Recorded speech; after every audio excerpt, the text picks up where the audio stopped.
Et salut tout le monde, vous allez bien? Aujourd'hui on va à la 14e édition de Ludinor située à Mons-en-Barœul près de Lille dans le nord de la France. C'est un festival du jeu et de la création. Le festival est en plusieurs parties avec le Fort de Mons d'un côté et la salle Montaigne de l'autre. Dans le Fort de Mons on y trouve des tables de jeu et même des prototypes. Ouh, mais regardez-moi ces belles affiches, j'en ai pris une, elles sont trop belles.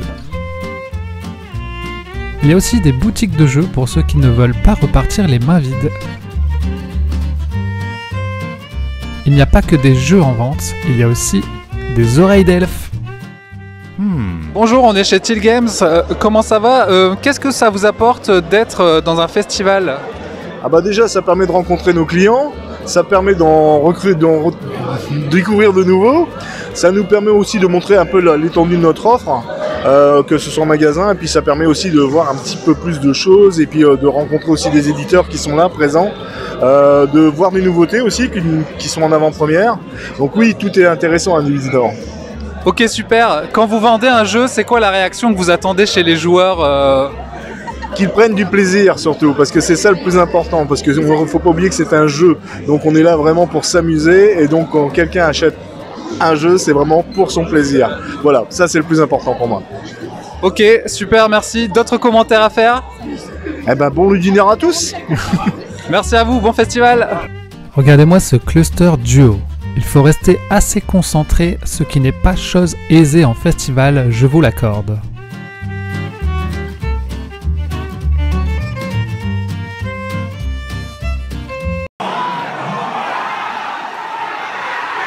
On continue notre aventure en découvrant plein de jeux.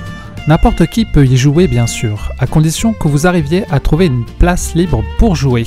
Oh oui, très bonne main, tu vas gagner.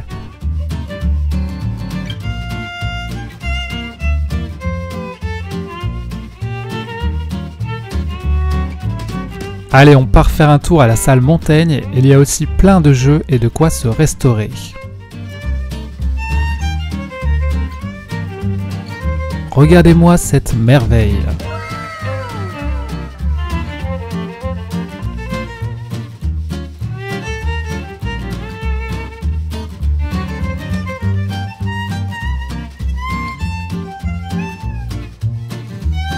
Oh, un Pokémon! NANI?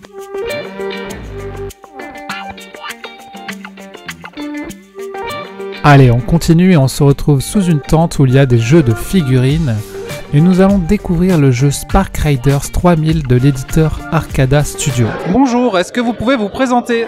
Oui, alors je m'appelle Damien Saint-Aubin, je suis game designer et lore designer sur Spark Riders 3000, c'est-à-dire que c'est moi qui ai écrit les scénarios que vous allez rencontrer dans le jeu. Spark Riders 3000, c'est un jeu de société hybride, c'est-à-dire qu'on joue avec une application, on va incarner les Riders et on va être dans le Spark, donc le vaisseau, et l'objectif en fait c'est de faire une livraison d'un point A à un point B pour sauver l'humanité. Donc ça va être un jeu de survie, un jeu de coopération qui va se jouer de 1 à 4 joueurs, où en fait il va y avoir des aliens qui vont nous tirer dessus, on va perdre des salles, on va piloter, on va bricoler les salles et on va essayer aussi de tirer sur les aliens en essayant de survivre le plus longtemps possible. C'est un jeu avec application. Est-ce que c'est pas trop difficile de créer une application pour un jeu? Je dirais pas que c'est difficile, je dirais que c'est challengeant. En fait, on essaye vraiment de proposer une expérience de jeu qui soit entre le jeu vidéo, le jeu narratif et le jeu de société. Donc je dirais pas que c'est trop difficile, mais en tout cas c'est un gros challenge qu'on s'est donné avec ce jeu. Ouais. Ok, super. Est-ce que vous auriez des conseils pour quelqu'un qui veut créer un jeu? Ouais, j'en ai plusieurs. Mais je dirais le conseil le plus important, je pense que c'est de créer concrètement, d'être dans l'action, de faire un jeu, de l'essayer, de les tester et d'être assez humble sur l'expérience et le retour que vont faire les joueurs. Une dernière question, qu'est-ce que ça vous apporte de présenter votre jeu en festival?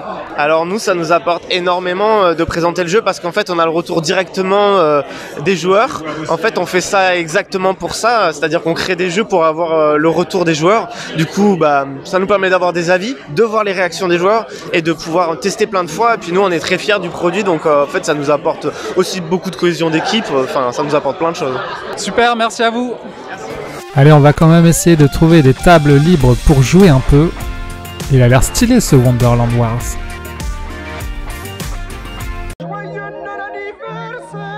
Super, on en a trouvé une, c'est parti.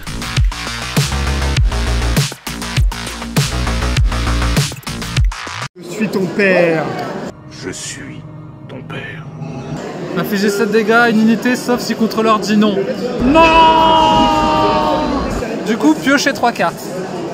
Ok, bah je peux 3 cartes. Eh, 3 cartes, c'est beaucoup, hein. Bah ouais, c'est pas mal. Ok, du coup, c'est à moi, les gars. On joue à Star Wars Unlimited. Regardez, j'ai Leila, j'ai pas mal de gens. Yann Solo, plutôt stylé. Et j'ai 4 de ressources là. Donc je peux jouer un perso qui coûte 4. Ou alors... ouais, je vais jouer lui pour 4.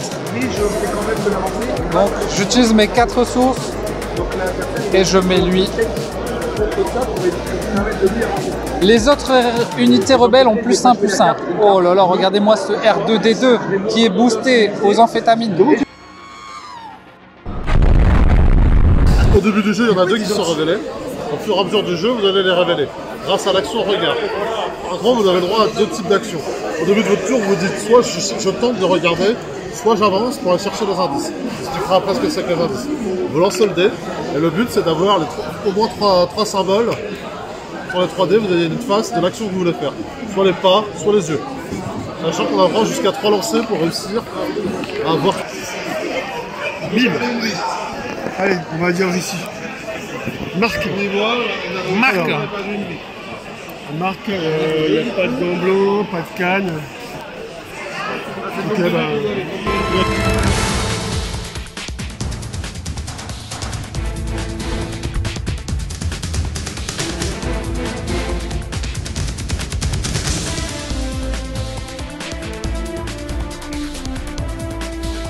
It was at this moment that he knew.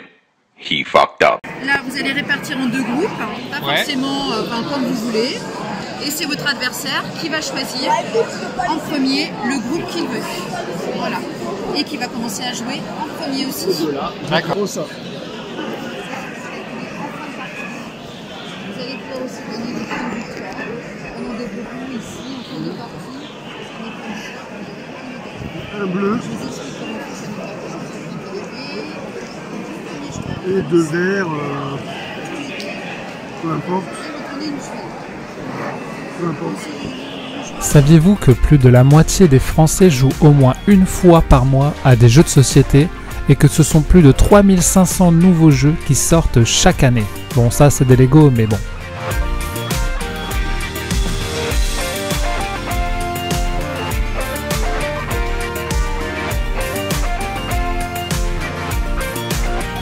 N'oublions pas qu'il existe aussi des jeux de rôle qui avaient ici lieu dans la bibliothèque du fort. Entre les bouquins. Également, une exposition Illustrateur nous permet de découvrir les artistes derrière les illustrations de nos jeux.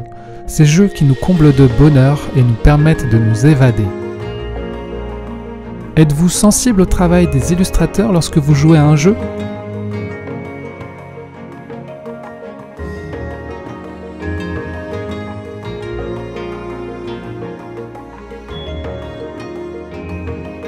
Savez-vous reconnaître le travail d'un artiste lorsqu'il travaille sur plusieurs jeux ?